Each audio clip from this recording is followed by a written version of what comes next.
Tom Brady, not at the top of his game. I'm Mike Petraglia, joined by Evan Lazar and Alex Barth. Tom Brady, 21 of 41, 254 yards, and again, no touchdowns here without Rob Gronkowski in a 34-10 loss at Tennessee. We'll start with you, Evan Lazar.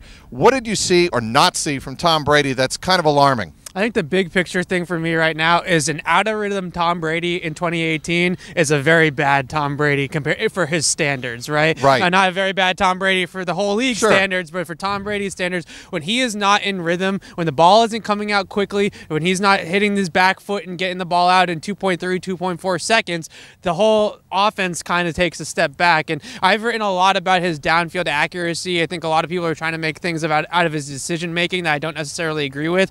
I don't think that he's had any sort of mental decline whatsoever. His downfield accuracy has been an issue, and mainly the biggest issue I find is that when the things around him this year are not perfect, when the offensive line is not holding up, when the receivers aren't catching every pass thrown his way, we see Tom Brady's play decline, where in years past he's elevated the stuff around him. Alex, I'm going to ask you about the Tom Brady passes in the second half that kind of struck me as odd. One in particular, and that's the pass to Josh Gordon on the fly down the right sideline on 3rd and 4. Seemed like an odd call, and it seemed like Tom was set on going to that play come hell or high water. I think that's what that play was. Yeah. I'm hesitant to put that one on Brady because Edelman kind of pulled up, right? The other option there is the bubble screen to Edelman.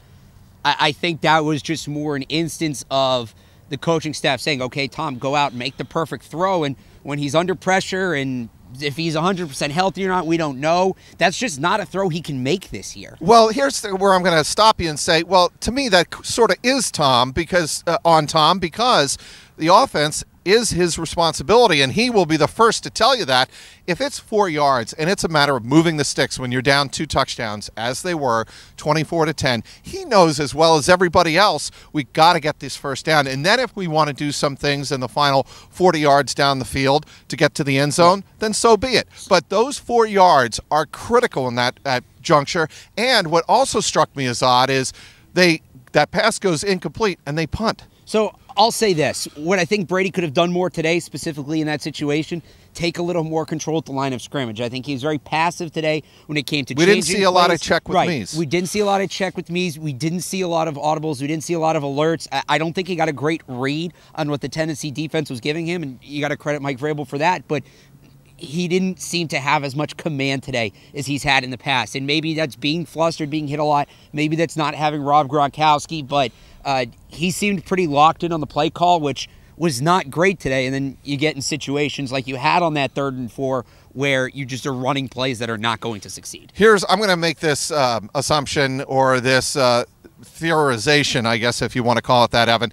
That very first completion to Josh Gordon might have been fool's gold because he finished, did Brady, 4 of 12 targeting Josh Gordon on the day. Right. I think, there's a lot of people that want to make a big deal out of forcing it to Josh Gordon. But I think on a day like today, this would, in my mind, would look similar if Rob Gronkowski was out there instead of Josh Gordon, where the offense just wasn't clicking, and you're going to throw to your best receiver 10 or 12 times a game. Right, but he's going to get the targets when he's the best receiver on the team, or the second best receiver. I think the point being that, that's just, and we saw it against Detroit, that's just Brady throwing a protest ball is what it looked like, and Gordon happened to come down with it, and that Brady's saying nobody's open.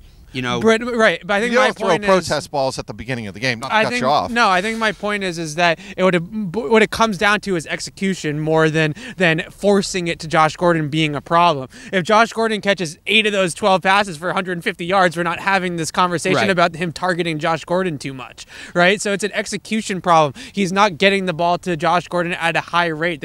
Their completion percentage between each other is not high enough right now, and I think the main reason is that they're throwing these back shoulders in these lob passes down the sideline where everything is a 50-50 ball and everything's timing, or it's Josh Gordon outleaping the defense to go above the defense and haul on a pass like he did last week against Green Bay. And when he doesn't do that, there's not a whole lot of rhythm to it. And then Tom Brady gets out of rhythm, and then the whole thing kind of snowballs from there. Based on that point, they're trying to make him Rob Gronkowski without Rob Gronkowski being on the field is what it sounds like. Well, the other thing that really concerns me if I'm Tom Brady is the sight of Julian Edelman heading to the locker room mid-4th quarter with an ankle injury, and Edelman was ticked off after the game. He wasn't in a mood to talk that much, and who can blame him? Right. That's natural, but if they lose Julian Edelman, if he's not on the field, and look, it's very early on, and he's got a bye week to recover and all of that. We understand that. But he's already down Rob Gronkowski. Certainly Tom Brady's going to start to get a little more antsy. Well, I think the problem is that guys are in and out of the lineup constantly right now, and that's just football in some respects. But in other respects, you're playing a game without your starting right guard. Both your tackles are going in and out of the game. Lazar and Waddle's flipping sides left and right? And then you have Julian Edelman dinged up. You have Rob Gronkowski in a hoodie on the sideline. You have Josh Gordon, who's only been here for 6 weeks, and you have the game plan on the defensive side of the ball taking James White completely out of the game. So you add all those things together, and nothing is in rhythm. Nothing seems like anything is crisp, or the timing of anything is correct. And you have a game like you did today. Now, that's not an excuse. It's just simply that, Tom Brady has talked a lot about this. We hear him talk about it every week, that this offense, as constituted, they have not had their 11 ride or die guys together all that much in this season yet. They have not had Rob Gronkowski, Josh Gordon, Julian Edelman, Sony Michel, James White all on the field at the same time, all in the game at the same time, ready at practice, ready in the game. They just haven't had it, and it just shows every single week, because it feels like right now that they're forcing it again like they were at the beginning of the season before Josh Gordon got here. And it looks like Tom Brady,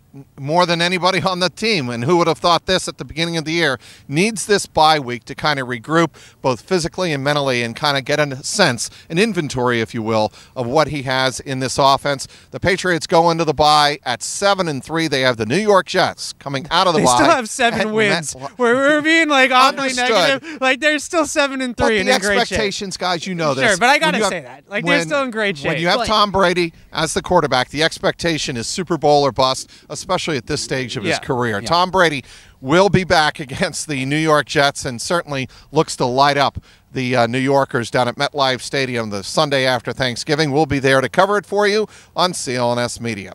Outside Gillette Stadium, he's Evan Lazar, Alex Barth. I'm Mike Petraglia, CLNS Media.